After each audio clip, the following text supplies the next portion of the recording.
Hi అండి. Welcome to my channel simple Shweta. So, నేను నా స్టైల్‌లో టమాటా రసం ఎలా చేస్తానో చూపిచ్చేస్తాను చూసేయండి.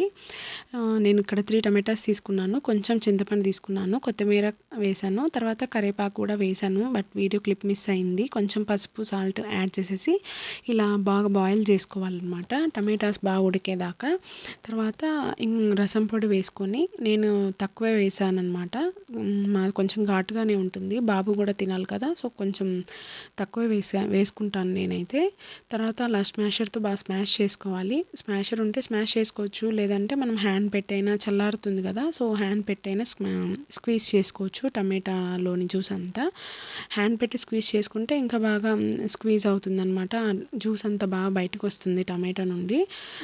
బాగా టేస్టీగా ఉంటుంది. పుల్ల పుల్లగా, తీయగా చాలా బాగుంటుంది. ఈ సీజన్‌కి పర్ఫెక్ట్ రెసిపీ అనమాట. రసం ఒకటి ఉంటే చాలు, ఇంకా తినేసేయచ్చు వేడి వేడి అన్నంలోకి వేసేసుకొని. ఇందులో కీ ఇంగ్రీడియంట్స్ వచ్చేసి షుగర్ అండి. షుగర్ కానీ బెల్లం కానీ వేసుకుంటే టేస్ట్ చాలా మారిపోతుంది అసలు. నేనైతే షుగర్ యాడ్ చేశాను. ఏదైనా యాడ్ చేసుకోవచ్చు, అది మన ఇష్టము. బాగా స్క్వీజ్ చేసుకున్న తర్వాత ఇంకా కొంచెం షుగర్ యాడ్ చేసుకోవాలన్నమాట. నేను 1½ స్పూన్ షుగర్ యాడ్ చేశాను. తర్వాత మళ్ళీ ఒకసారి స్టవ్ మీద పెట్టేసి బాగా బాయిల్ చేసుకోవాలి. బాయిల్ చేసుకున్న తర్వాత ఆఫ్ చేసేసి ఇంకా తర్వాత వేసేసుకొని తినేసేయడమే అనమాట. చాలా బాగుంటుంది. ఒకసారి నా స్టైల్లో ట్రై చేసి చూడండి. వీడియో నచ్చినట్లయితే లైక్ చేయండి, షేర్ చేయండి, సబ్స్క్రైబ్ చేసుకోండి. Thank you for watching.